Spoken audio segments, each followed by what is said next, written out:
오늘 함께 나눌 말씀은 골로새서 2장 8절로 15절의 말씀입니다. 신약성경 325쪽 골로새서 2장 8절로 15절의 말씀을 다 같이 봉독하시겠습니다. 그러므로 너희가 그리스도 예수를 누가 철학과 헛된 속임수로 너희를 사로잡을까 주의하라. 이것은 사람의 전통과 세상의 초등학문을 따르며 그리스도를 따름이 아니니라. 그 안에는 신성의 모든 충만이 육체로 거하시고 너희도 그 안에서 충만하여 졌으니 그는 모든 통치자와 권세와 머리시라. 또 그 안에서 너희가 손으로 하지 아니할 할례를 받았으니 곧 육의 몸을 벗는 것이요 그리스도의 할례니라. 너희가 침례로 그리스도와 함께 장사되고 또 죽은 자들 가운데서 그를 일으키신 하나님의 역사를 믿음으로 말미암아 그 안에서 함께 일으키심을 받았느니라. 또 범죄와 육체의 무할례로 죽었던 너희를 하나님이 그와 함께 살리시고 우리의 모든 죄를 사하시고 우리를 거스르고 불리하게 하는 법조문으로 쓴 증서를 지우시고 제하여 버리사 십자가에 못 박으시고 통치자들과 권세들을 무력화하여 드러내어 구경거리로 삼으시고 십자가로 그들을 이기셨느니라. 아멘. 알고 지내던 목수 한 분이 있었는데 언젠가 그 노인이 내게 와서 무엇을 설명하면서 땅바닥에 그림을 그리기 시작합니다. 근데 그 그림이 이제는 이 기초를 세워놓고 기둥을 세우고 이제는 그 들보를 세우고 석가래를 세우고 이러면서 이제 지붕을 덮는 이 모습을 바라보는데 그가 그린 이 집을 그린 순서대로 집을 건축하는 것이 원리라는 것입니다. 그가 집을 그리는 그 순서였지만 세상 가운데 그 누구도 지붕부터 집을 지을 수 없다는 것을 알면서도 많은 사람들이 지붕을 먼저 그린다는 것이죠. 그래서 자기가 무심결에 이 사람의 그림을 보면서 새로운 것을 깨달았다라고 신영복 교수가 쓴 나무야 나무에 나오는 한 대목을 지금 말씀드렸습니다. 세상에 이 지붕부터 지을 수 없다는 말, 사실 이것이 두고두고 우리 마음껏 행기지 않습니까? 근데 우리가 신앙생활하면서도 믿음의 기초를 어디에 뒀는가 이것은 생각하지 않고 예수 믿고 구원받아서 영생을 얻으면 곧바로 많은 축복을 받기 원하는 사람들이 너무 많은 것이죠. 그래서 우리가 그 믿음의 기초를 모래 위가 아니라 사실은 반석 위에 우리가 기초를 둘 때 그 집이 튼튼하고 이렇게 이 홍수가 범람한다 할지라도 그 기초가 튼튼하면 집이 무너지지 않는 것을 우리가 경험할 수 있게 되는 것이죠. 그래서 우리 신앙생활에 믿음의 기초가 매우 중요하다는 것입니다. 예수님께서는 이 베드로에게 이제 제자들에게 이렇게 질문하지 않습니까? 세상 사람들이 나를 어떻게 보느냐? 그러면서 너희들은 나를 어떻게 누구라고 생각하느냐라고 말할 때 마태복음 그 16장에 보니까 이 베드로의 신앙 고백이 있는 것을 우리가 볼 수 있습니다. 마태복음 16장 18절에 또 내가 내게 이르노니 너는 베드로라 내가 이 반석 위에 내 교회를 세우리니 음부의 권세가 이기지 못하리라. 또 마태복음 7장 25절에 보면 비가 내리고 창수가 나고 바람이 불어 그 집에 부딪히되 무너지지 아니하나니 이는 그 눈 까닭이요. 그래서 반석은 바로 예수 그리스도이신 것이죠. 기초가 튼튼하지 않으면 흔들릴 수밖에 없는 것입니다. 심한 경우에는 순식간에 무너져 내리는 것들을 보면서 모든 것을 다 순식간에 잃어버리는 이런 경우를 우리가 보지 않습니까? 세상에서 우리가 기업을 일으키는 것도 사실은 기초가 튼튼하지 않으면 그냥 부도나기가 얼마나 쉬운지 말이죠. 순식간에 이 회사가 없어지는 것들을 우리가 봅니다. 사실 이 세상 가운데 있는 이 이단들은요, 이 믿음의 사람들 안에 들어와서 얼마나 많이 꼬드기는지 모릅니다. 우리의 틈새를 보고 그 틈새에 들어와서 지금까지 들어보지 못했던, 지금까지 경험하지 못했던 놀라운 축복들을 경험할 수 있다라고 말하는데 이단의 특징 중에 하나가 예수 그리스도만으로는 안 된다는 것이죠. 그래서 플러스 알파를 해야 된다라고 말을 해요. 많은 것들을 가르치고 심지어는 뭐 처음에 자리 주지만 나중에는 그 안에서 너가 이만큼 일을 해야 이렇게 행동을 해야 내가 복을 받을 수 있다라고 말하는데 더 깊이 들어가면 그 안에 어떤 뭐 다시 이 재림 예수라든가 이렇게 엉뚱한 이 사람의 이름을 대게 되는 이런 그 모습을 보는 것이죠.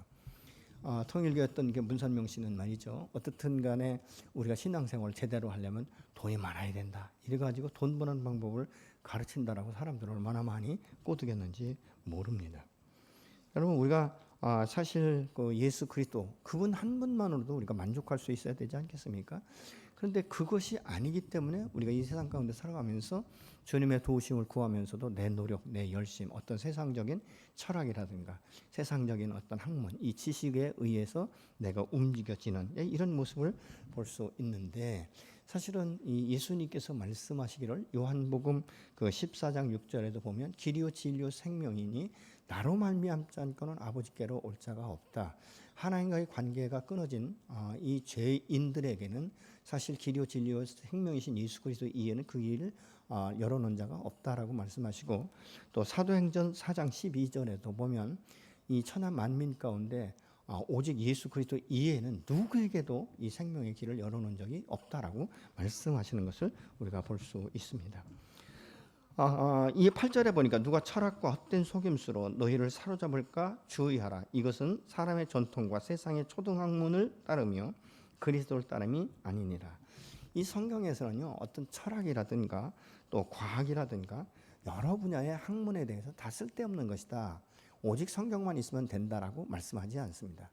어떤 철학이라든가 과학이라든가 많은 학문들을 통해서도 복음을 더 효과적으로 증거할 수 있지 않습니까? 그런데 문제는 예수 그리스도 그 기초가 아니라 어떤 다른 철학이나 다른 어떤 학문이나 다른 어떤 문화나 이런 것들에 의해서 어떤 우상이나 이런 것에서 구원의 길이 있는 것처럼 가르치는 이 헛된 것, 잘못된 이 거짓 교사들의 교훈을 쫓아가면 안 된다라고 지금 분명하게 말씀을 하고 있는 것이죠. 이 문제는 이 거짓 교사들이 미혹할 때 대속의 은혜 안에 모든 것이 있는데도 불구하고 그것 이외에 다른 방법도 있다라고 이야기하면서 방향성을 제시하는 이런 유혹이 있다는 것이죠. 근데 오늘 본문 이 8절에 사로잡는다라는 말은 종으로 삼는다는 의미를 가지고 있어요. 그렇기 때문에 이단과 거짓 교훈들은 사람을 결과적으로 자기들의 종으로 삼아버린다라고 말하고 있는 것입니다. 여러분 이 듣기 좋은 말들을 수없이 그들이 말하고 있지만 결과적으로 그들은 그 말 속에 은근하게 자기도 모르는 사이에 올무에 걸리고 종으로 전락하는 신세로 변화되게 한다는 것입니다. 자기 욕심의 종이 되든지 아니면 어떤 잘못된 이단 단체의 종이 되어버린다는 것입니다. 그러나 우리 주님은 참 진리 가운데 너희가 자유케 될 것에 대해서 말씀하고 있지 않습니까? 우리가 잘 아는 대로 요한복음 8장 32절에 보면 너희가 진리를 알지니 진리가 너희를 자유케 하리라 이렇게 말씀을 하고 있습니다. 하나님의 말씀과 이 주님을 향한 바른 신앙은 사람들을 구속하고 종으로 삼는 것이 아니라 진리 가운데 자유를 누리면서 하나님께서 이 땅 가운데 나를 보내신 목적이 무엇인지를 깨닫게 하시고 오늘 또 그 길을 갈 수 있도록 성령으로 내 마음 가운데 오셔서 나를 지도하시고 인도하시고 내가 지치고 피곤하고 넘어지고 자빠질 때 아주 넘어지지 않도록 우리를 의의 오른팔로 붙잡아 주시면서 새로운 길을 여시고 그 길을 갈 수 있도록 사람을 붙이실 때도 있고 때로는 물질을 풀어주실 때도 있고 때로는 조용히 잠잠히 혼자 있는 가운데 성령의 음성을 들을 수 있는 기회를 주시는 줄로 믿으시기 바랍니다. 여러분 진리는 세상의 어떤 전통과 이 논리, 어떤 습관 이런 것에 얽매이지 않습니다. 그래서 이것을 우리는 잘 분별할 수 있어야 돼요. 그래서 마가복음 7장 6절 같은 데 보면 이것이 분별이 되지 않으면 이 백성들이 입술로는 나를 주여 주여 하지만 그들의 마음으로는 나를 배척하고 있다라고 말씀하고 있죠. 여러분 마가복음 7장 7절 9절의 말씀을 같이 보시겠습니다. 사람의 계명으로 교훈을 삼아 가르치니 헛되이 경배하는도다 하였느니라. 너희가 하나님의 계명은 버리고 사람의 전통을 지키느니라. 또 이르시되 너희가 너희의 전통을 지키려고 하나님의 계명을 잘 버리는도다. 여러분 이 전통과 논리에서 나오는 이 결과가 무엇인가? 그것은 마가복음 7장 13절엔 이렇게 말씀하고 있습니다. 너희가 전통으로 하나님 말씀을 폐하며 또 이 같은 일을 많이 행하느니라 하시고 여러분 예수님께서 이 말씀은 유대인들을 향하여서 직접 말씀하신 거예요. 유대인은 선면 의식이 굉장히 강했고요. 이 율법에 대해서 굉장히 철저하게 지키려고 어떻게 보면 아주 몸부림치면서 노력했던 사람들이고, 율법을 더 잘 지킬 수 있는 방법을 모색하기 위해서 이 율법 학자들이 이것을 굉장히 세분시켜 가지고 지팡이를 들고 몇 발짝을 걸으면 일이 아니고 몇 발짝을 놓으면 일이고, 뭐 이런 그 부분에 대해서 얼마나 세밀하게 쪼개놨는지 몰라요. 그런데 그렇게 하다 보니까 율법을 완성할 수 있는 사람이 세상 가운데 없고 율법주의자로 전락하게 되는 것이에요. 그러니까 이 율법을 지키는 사람과 율법주의자는 굉장히 다른 것을 우리가 볼 수 있지 않습니까? 그렇기 때문에 때로는 어떻게 보면 바리새인과 세리처럼 나는 일주일에 몇 번 금식을 하고 10의 1조를 내고 막 이런 이야기를 굉장히 아주 장황하게 늘어놓습니다. 근데 세리는 단순하잖아요. 하나님, 나는 죄인입니다. 자기가 죄인인 것을 인정하는 것이죠. 그럼 사도 바울이 한때 막 날릴 때, 그의 이름을 날릴 때는요, 뭐 자기 앞에 보이는 사람은 없어요. 자기보다 더 아주 뭐 잘나고 해박한 사람 없다라고 봤어요. 그런데 예수 믿고 자기가 딱 변화되니까 진리 안에서 참 진리를 발견하니까 내가 그동안 가지고 있었던 모든 학문은 초등 학문인데 이것은 배설물과 같다. 내가 예수 그리스도 안에서 발견되는 것이 얼마나 고상한 지식인지 내가 비로소 깨달았다라고 그가 고백하는 것을 우리가 볼 수 있게 되는 것이죠. 여러분, 이 전통과 이 모든 것들은 아주 유사하고 그럴듯하지만 그것은 진리가 아니고 하나님의 영광을 나타내는 것이 아니라 결국은 사람에게 종이 되고 이 율법의 종이 되도록 만드는 이런 것들을 우리가 볼 수 있게 되는 것이죠. 참 진리, 이것은 진리 안에 순종할 수 있도록 그리스도인이 우리가 선택할 수 있는 것, 이것이 큰 축복인데, 오늘 본문 9절로 10절에 보니까 그 안에는 신성의 모든 충만이 육체로 거하시고 너희도 그 안에서 충만하여졌으니 그는 모든 통치자와 권세의 머리시라, 이렇게 말씀하고 있어요. 그럼 예수 그리스도 안에 충만한 것이 무엇인가? 요한복음 1장 14절 말씀은 이렇게 말씀합니다. 육신이 되어 우리 가운데 거하심에 우리가 그의 영광을 보니 아버지의 독생자의 영광이요 은혜와 진리가 충만하더라.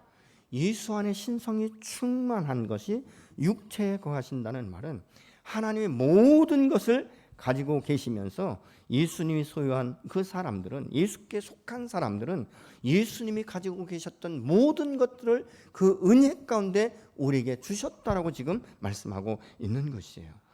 이 말씀은 무엇이냐면 우리는 예수 한 분만으로도 만족할 수 있다는 의미인 것입니다. 여러분, 예수님은 성자 하나님이시기 때문에 스스로 존재하시고 스스로 존재하시면서 아무런 부족함이 없던 분이에요. 여러분, 그런 주님 안에 우리가 거할 때 비로소 우리가 풍성함이 무엇인지 만족함이 무엇인지를 경험할 수 있어서 내가 주님 앞에 감사할 수 있는 거예요. 그래서 우리가 주님을 바라보는 이 시선이 고정되어질 때 비로소 날마다 우리 안에 승리케 되는 줄로 믿습니다. 여러분, 이 세상에서의 이 사람들이 이 부러워하는 자리까지 사실은 하나님께서 우리를 세워가시면서 공급자 되시는 것을 우리에게 나타내시죠. 예를 든다면 이스라엘 백성들이 광야에서 40년 이 방황하는 이 생활을 했지만 하나님께서 그들을 먹이고 입히시고 신기시고 부족함이 없도록 채우시지 않습니까? 그러면서도 그들이 하나님만을 바라봐 주기를 원하는데 그것이 되지 않으니까 정탐꾼의 그 정탐하던 그 20세 이상 사람들, 전투에 임할 수 있었던 사람들이 광야에서 다 죽은 후에 이제 하나님만 바라보면서 훈련받았던 그 다음 세대들이 하나님의 약속의 땅으로 들어가는 것을 우리가 구약을 통해서 볼 수 있게 되는 것이죠. 이 세상에 살면서 누구도 말이죠, 예수를 믿든 안 믿든 누구든지 세상 가운데 잘 살게 되기를 원해요. 그것은 부모도 그렇고 자식도 그렇고 다 그렇지 않습니까? 그래서 어떤 분들은 세상에서 잘 살아보려고 정말 뼈가 쉴 정도로, 허리가 쉴 정도로 그렇게 열심히 그렇게 부지런히 일을 하기도 합니다. 그런데 이 세상이라는 것이 그렇게 녹록하지는 않지 않습니까? 사실 우리가 세상에 살면서 집 한 채 이 건수한다는 것이 얼마나 여러분 참 힘든지 말이죠. 요즘같이 막 이렇게 점프하는 거 보면 세상에 감당할 수 없지 않습니까? 그러면 결과적으로 뭐예요? 나는 내 평생 집 한 채도 내가 하지 못했기 때문에, 그리고 내가 목표로 했던 이것에 대해서 나는 실패했기 때문에 내 자식에게 그래도 기대를 한번 걸어보자. 그래가지고 자식을 위해서 또 얼마나 뼈 빠지게 일을 하는지 모르죠. 근데 결과적으로 그 뒤에는 무엇입니까? 자식을 통해서 자기가 실패했던 부분을 보상하고, 그래서 대리 만족을 하면서 이 자녀를 세상 방방곡곡에 다니면서 자랑하고 싶은 이런 마음, 이런 것들이 부모들 마음 가운데 숨겨져 있는 경우도 있는 것을 우리가 볼 수 있지 않습니까? 여러분, 이렇게 되어지면 부모의 마음도 자유함이 없고 자식의 마음도 자유함이 없어요. 항상 늘 무거운 짐을 지고 사는 인생이란 말이죠. 근데 그 무거운 짐을 지고 사는 인생을 향하여 예수님께서 뭐라고 말씀하십니까? 수고하고 무거운 짐진 자라 다 내게로 오라, 내가 너희를 쉬게 하리라고 말씀하는데도 불구하고 우리의 짐을 십자가 앞에 내려놓지 못하는 것은 무엇입니까? 아직도 내 안에 탐심이 있고 내 안에 열정이 있고 세상에서 성공하고 싶은 이런 마음들로 가득 차 있기 때문에 그런 것 아니겠습니까? 여러분, 이 세상의 행복은 무엇입니까? 있어서 행복한 것이 아니라 내 마음이 편안하고 함께 같이 공유할 수 있고 한 마음이 될 수 있고, 이런 자리, 이런 가정이라면, 이런 믿음의 공동체라면 행복한 것 아니겠습니까? 우리가 때로는 빵 한 쪽 가지고 함께 나눠 먹어도 그것으로 만족할 수 있고 그것으로 감사할 수 있는 이런 가정은 행복한 것이에요. 그러니까 이런 가정은 굉장히 묶임이 없어요. 굉장히 자유롭습니다. 그러니까 어느 곳에 가든지 사람과의 관계 가운데도 굉장히 융통성이 있고 대인관계에서도 기피증이나 이런 것이 없는 거예요. 굉장히 자유로운 것이죠. 때로는 쿨하게 내가 포기할 수 있는 것이고, 때로는 반드시 성취해야 될 것이고, 이것이 진리라고 하면 그 진리에 대해서는 아주 올곧게 말할 수 있는 이런 믿음의 산 증인의 삶을 우리가 살아갈 수 있다는 것이죠. 그런데 이렇게 살 수 있는 것은 우리가 무엇입니까? 십자가에서 승리하신 그 주님이 나와 함께 하기 때문에 우리가 할 수 있는 거예요. 여러분, 우리가 십자가를 생각해 보면 때로는 이 세상 사람이 볼 때는 참 비참한 죽음이다, 불쌍한 죽음이다 라고 볼 수 있어요. 근데 그 숨겨진 비밀을 믿음의 사람들은 알고 있지 않습니까? 십자가는 사람이 실패하고 이 흉악한 범죄자가 죽는 것이 아니라 우리의 죄값을 대신하기 위해서 십자가에 죽으시면서 승리했다라고 선포하시는 그 예수 그리스도를 우리가 바라볼 수 있기 때문에 그런 것입니다. 여러분, 이 그리스도 안에서 이 죄 많은 세상 가운데 이 승리할 수 있는 비결은요, 십자가의 승리밖에는 없어요. 여러분, 예수님의 십자가를 우리가 자랑스럽게 생각하지만 신앙이 없는 사람들에게는요, 이 십자가는 굉장히 비참한 그 처형의 형틀이다, 그렇게 보는 거예요. 그래서 사람들이 십자가에 달리셨을 때, 예수님이 달리셨을 때도 그렇지만 십자가에 달린 사람들을 바라볼 때 다 침뱉고 싶은 거예요. 참 나쁜 놈이다, 악독한 놈이다, 저거는 이 인생의 실패자다, 그렇게 보던 사람들의 시선이에요. 그러니까 예수님께서 달리셨을 때도 예수님을 메시아로 인정하지 않는 사람들은요, 참 저 젊은 사람이 안 됐다, 뭐 한때는 뭐 죽은 사람 살리고 안진뱅이 일으키고 38년 된 환자 일으키고 뭐 12의 혈루증 앓던 여인이 치료되고 막 기적을 베풀고, 그래서 정말 우리를 이 로마의 압제에서 해방될 그 메시아로 봤는데, 쓰러지는 거 보니까 그냥 촛불이 꺼지듯이 얼마나 정말 이 처참하게 죽어가는지. 어떤 사람들은 아마 지나가서 혀를 찼을 거예요. 아이고, 젊은 사람이 참 인생 실패했다. 어떻게 저 젊은 나이에 흉악한 범죄를 저질러서 저렇게 십자가에 달려서 죽는가. 또 예수님 개인적으로 생각할 때는 얼마나 실망하고 허망한 마음이 많겠어요. 그렇지 않습니까? 12 제자를 나름대로 도제 훈련을 시키면서 있었는데, 당신이 막상 잡혀서 신문을 받고 십자가에 달릴 때 뿔뿔이 다 흩어져 버리고, 예수님 그 십자가 곁에 있는 것이 아니라 멀찌감치 떨어져서 바라보는 그들의 모습을 바라볼 때 우리가 인간적으로 얼마나 허망하고 때로는 배신감이 들었을까, 이런 생각도 하는 것이죠. 그런데 예수님이 십자가에 죽는 것은 흉악한 범죄 때문도 아니요, 인생이 실패한 것도 아니요, 하나님께서 예수님을 이 땅권에 보내신 목적대로 그가 순종했다는 것을 우리가 볼 수 있게 됩니다. 여러분, 예수님께서는 그렇기 때문에 이 땅 가운데 오실 때 당신이 제물로 오셨다는 것을 알고 있는 것이에요. 그래서 예수님이 죽음으로 끝나지 않지 않습니까? 요한복음 19장에 보면 30절에 보면 이렇게 말씀하세요. 내가 다 이루었다. 여러분, 이 말씀은 무슨 말인지 아십니까? 나는 이 사망 권세를 이기고 나는 승리했다. 나는 이 땅 가운데 온 삶의 목적을 내가 성취했다라고 지금 선포하고 있는 것이에요. 왜요? 여러분, 세상 가운데 죄인이 십자가에 죽으면 자기의 죽음으로 그냥 끝나는 거예요. 자기의 죄값으로 죽는 것이에요. 그런데 예수님은 의인이셨고 죄가 없으셨고 하나님의 아들 성자 하나님이셨음에도 불구하고 십자가에 죽으시는 것은 나의 죄를 대신 십자가에서 죄값을 지불하기 위해서 아낌없이 당신의 물과 피를 쏟으시고 생명까지 내어주신 줄로 믿으시기 바랍니다. 그 주님이 말씀하시는 거예요. 나의 죽음은 헛된 죽음이 아니라 승리했다. 나는 다 이뤘다라고 말씀하고 있는 것입니다. 사망 권세를 깨뜨리신 예수 안에 정말 이 사망이 다시는 없는 것이죠. 그렇기 때문에 비록 우리의 육신이 쇠하여서 육신의 장막이 무너진다 할지라도 우리는 흙에서 왔기 때문에 흙으로 돌아가는 것이나 우리의 영혼은 하나님의 형상으로 따라 지음받았고 우리가 거듭났기 때문에 영원한 천국에 이르게 되어서 영원토록 하나님과 함께 교제하게 되는 줄로 믿으시기 바랍니다. 여러분, 이스라엘 백성들이 이 구약시대 때에는 육신의 한 부분을 떼어내서 손으로 떼어내서 할례를 받았던 것이죠. 그리고 할례를 받았다는 것은 선민의식, 나는 하나님으로부터 선택받은 민족이다, 나는 하나님으로부터 선택받은 하나님의 사람이라는 것을 굉장히 그들이 알면서 자긍심을 가졌어요. 이 남자들의 은밀한 곳에 그 표피를 베는 것은 무엇입니까? 이 정욕이라든가 세상의 모든 것들을 나는 끊어냈다라는 이런 표시를 하고 있는 거예요. 그러니까 그것을 바라볼 때마다 나는 하나님의 선민이며 하나님의 영광 가운데 내가 살 것이다, 이런 것들을 자꾸 결단하게 하는 것이죠. 그런데 오늘 성경에 보니까 우리는 예수 믿고 거듭난 사람은 이 손으로 받는 일부분을 잘라내는 육체 할례가 아니라 전체 그리스도로 할례를 받았다, 이렇게 11절은 말씀합니다. 또 그리스도 안에서 너희가 손으로 하지 아니한 할례를 받았으니 곧 육신의 몸은 벗은 것이요 그리스도의 할례니라. 여러분, 그리스도의 할례는 손으로 육신으로 한 부분을 베어내는 것이 아니라 육신의 몸 전체를 베어내는 할례를 지금 받았다라고 말씀하고 있는 것이죠.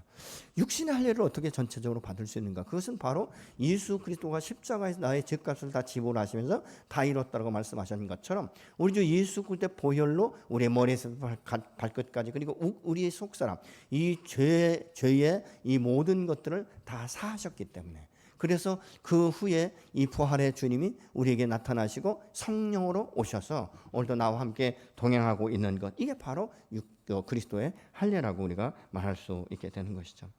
여러분, 우리가 예수 믿고 거듭나서 새 사람이 될 때 정말 인간의 이 손이 아니라 하나님께서 성령으로 직접 하시지 않습니까? 우리가 예수 믿고 침례 받았다고 해서 그러면 죄를 전혀 안 질 것이냐? 여러분 어떻게 생각합니까? 얼마나 좋겠어요. 그러면요, 예수 믿고 구원받고 침례를 받고 성령이 내 안에 임하시니까 내가 얼마나 자유로운지, 죄를 봐도 아무런 느낌도 없고 감각도 없고 모든 정욕도 없고 탐심도 탐욕도 아무것도 없어졌다. 얼마나 행복하겠어요.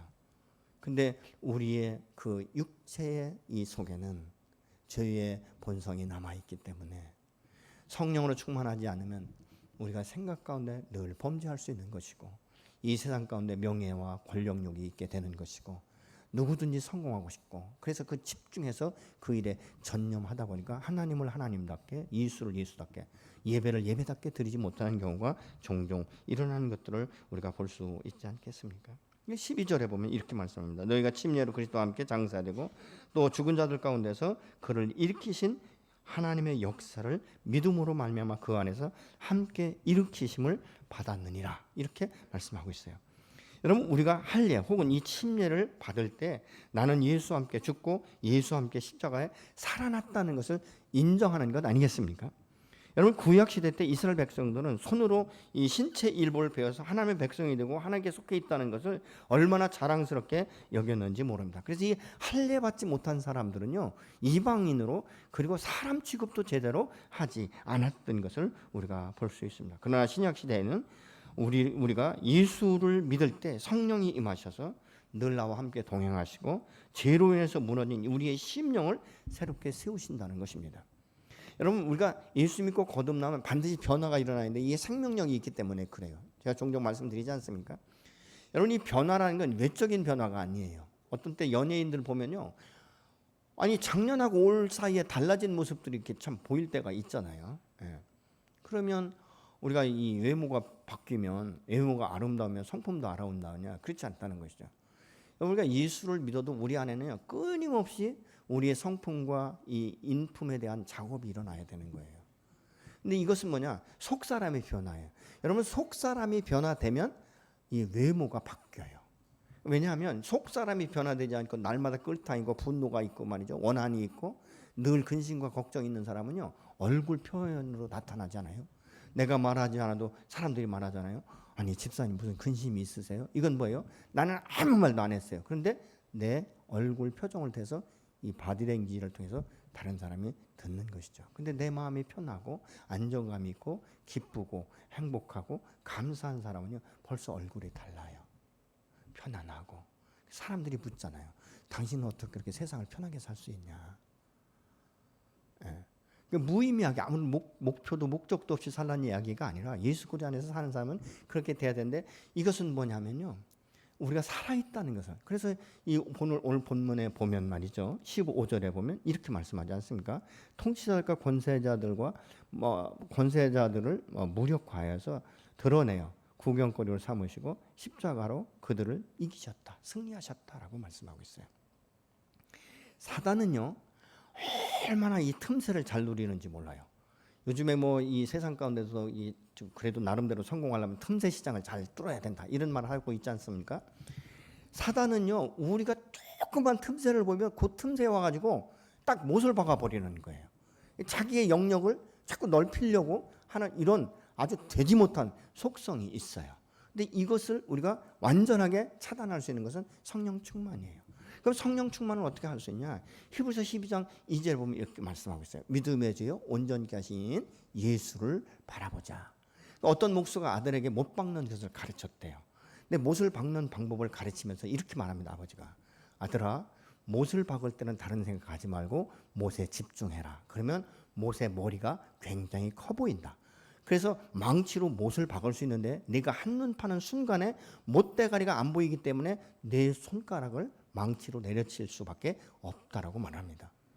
여러분, 이렇듯이 우리가 예수를 바라본다는 것은 그거예요.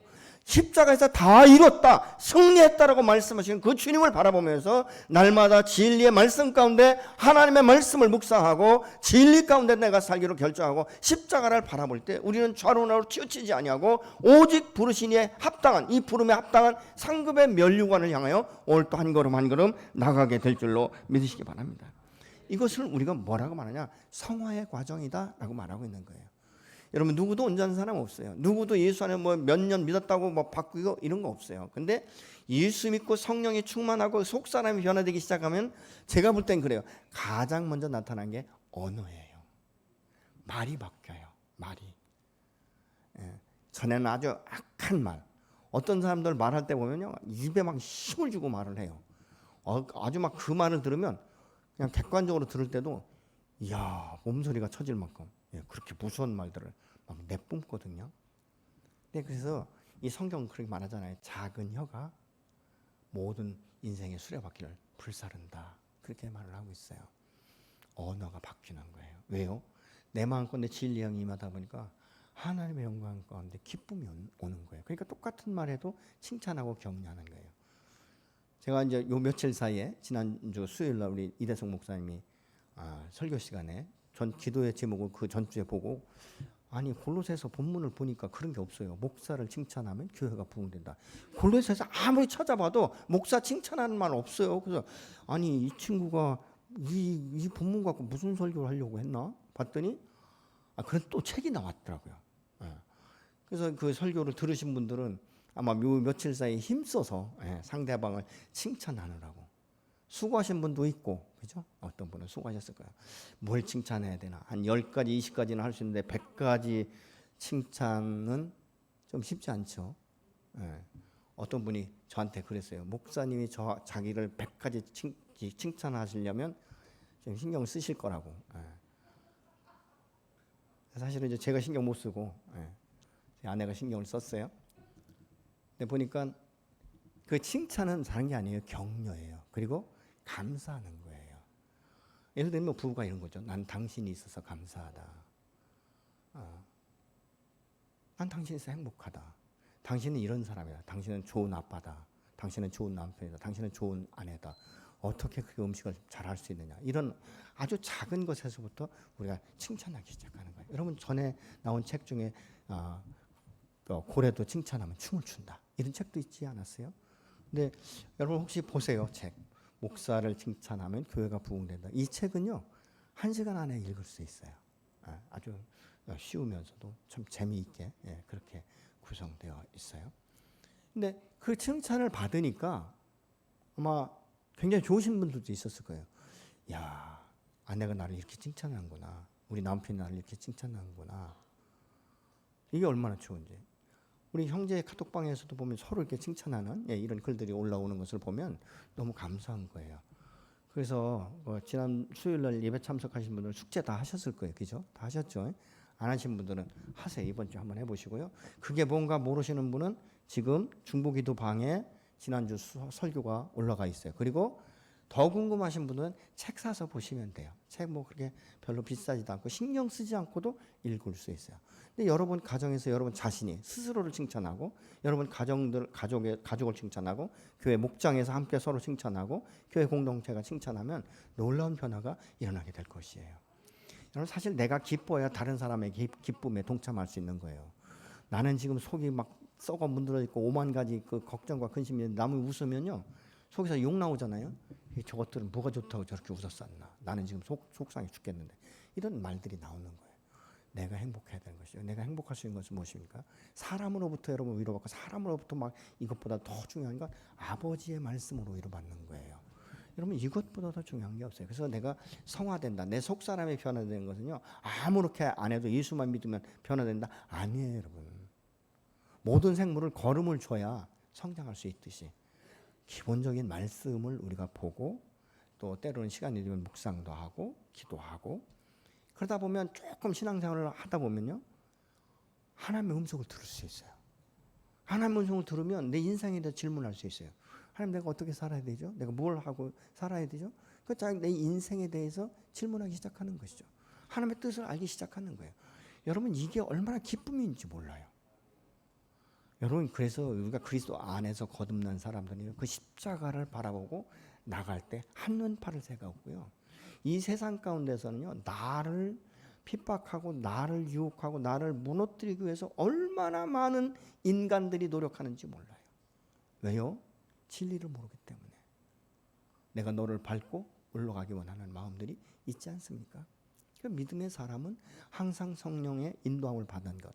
그럼 세상 사람들이 발견하지 못하는 지혜를 하나님께서 주시고 때로는 지식의 영을 통해서 우리의 입술의 말씀을 넣어주기 시작하고 내가 한 번도 가지 못했던 이 경험되지 않은 일을 맡길 때도 하나님께서 그 이치를 깨닫게 하시는 이런 축복을 주시는 일로 믿으시기 바랍니다.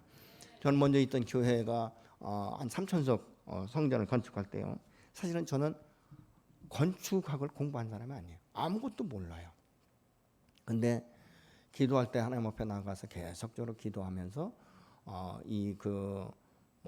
현장 소장이라든가 이 건축 그 관계자들과 이렇게 팀 미팅을 할 때는 아침에 나가서 하나님 앞에 기도하면요. 하나님께서 저도 모르게 그 설계 도면을 다 보여주셨어요. 그리고 그 안에 몇 미리 철근이 들어가고 어떻게 되고 이것을요 가르쳐 주시는 거예요. 그림을 그릴 수 없지만 어떤 때는 제가 미팅 시간에 그런 이야기를 해요. 여기에 철근 몇 미리짜리 몇 개 들어가야 되지 않아요? 그러다 보니까 이제 굉장히 깐깐한 사람이 됐죠. 깐깐한 사람이 됐고 나중에는 막 뭐라고 하더라고요. 강 목사님 때문에 뭐 이렇게 건축하는데 어렵다는 거 뭐 이렇게 얘기를 해요. 근데 보여주니까 말할 수밖에 없어요. 근데 오늘 보여준 거 내일 또 보여주면 아니요, 뭐 내일까 안 보여주시는 거예요.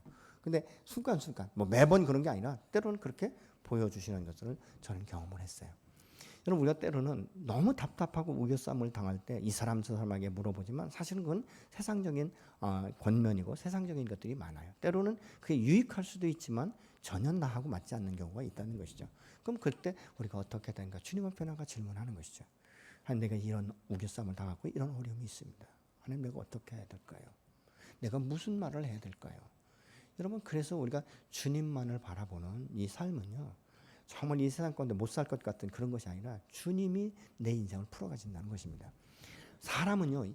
이 속사람, 성품이 바뀌어야 돼요. 인격이 바뀌어요. 어떤 분은 그래요. 난 타고난 성품이다. 아니요. 여러분, 타고난 성품은 하나님의 성품이에요. 근데 우리는 후천적인 영향을 너무 많이 받았기 때문에, 잘못된 가정교육과 잘못된 사회교육을 받았기 때문에, 잘못 선정된 책들을 바라봤기 때문에 우리가 지금 이런 성품으로 형성되어 있는데, 성령이 내 안에서 역사하시고 말씀하기 시작하면 내 속사람이 계속적으로 하나하나 드러나기 시작할 때, 내가 얼마나 내 마음 가운데 죄악으로 가득 차 있는지, 얼마나 욕심이 많은지, 얼마나 이기적인지, 얼마나 나중심적인지, 이런 것들이 하나하나 발견되기 시작하고, 이것을 하나하나 회개하며 십자가 앞에 내려놓을 때마다 성령이 그 영역을 장악하기 시작하고, 나중에는 성령이 충만해서 믿음이 충만하고 삶이 충만하게 되는 줄로 믿으시기 바랍니다. 여러분, 다른 것 없어요. 주님은 오늘 또 말씀하십니다. 너는 성령으로 침례받지 않았느냐? 예수 그때 보혈로 말미암아 우리가 침례받지 않았습니까?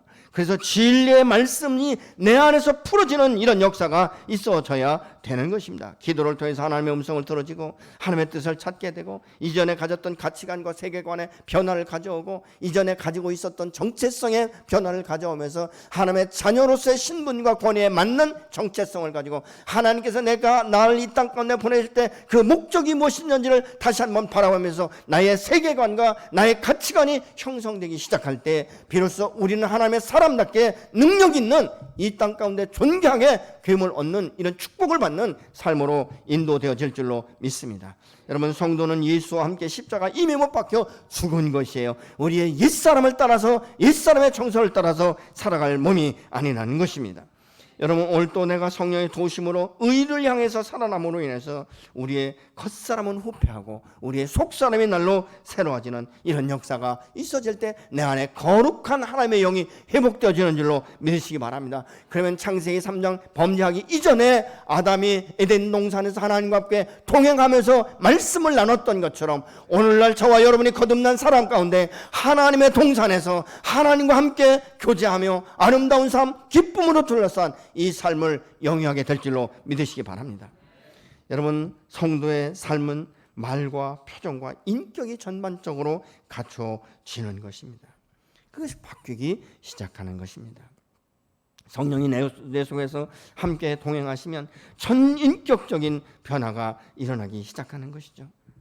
그래서 여러분, 변화는 외적인 변화가 아니에요.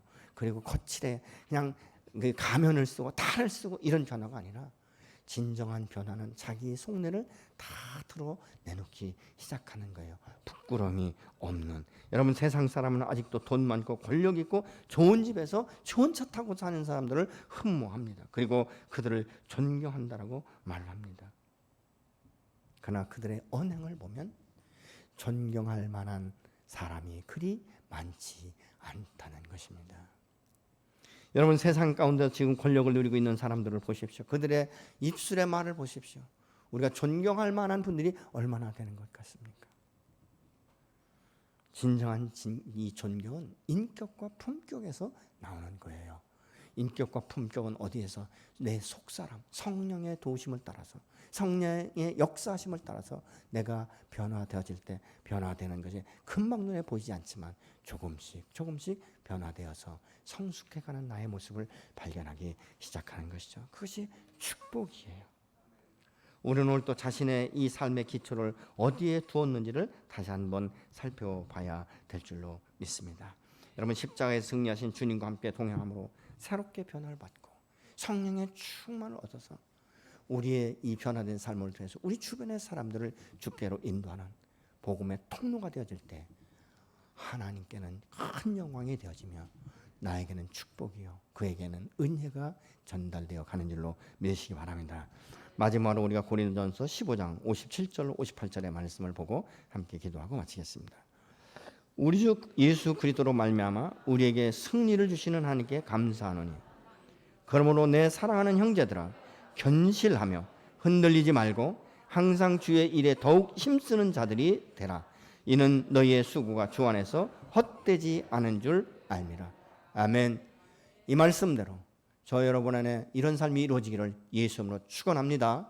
그래서 이 시간 그렇게 기도하고 싶습니다. 하나님, 나의 믿음의 기초가 어디에 있는지, 하나님, 나의 속사람의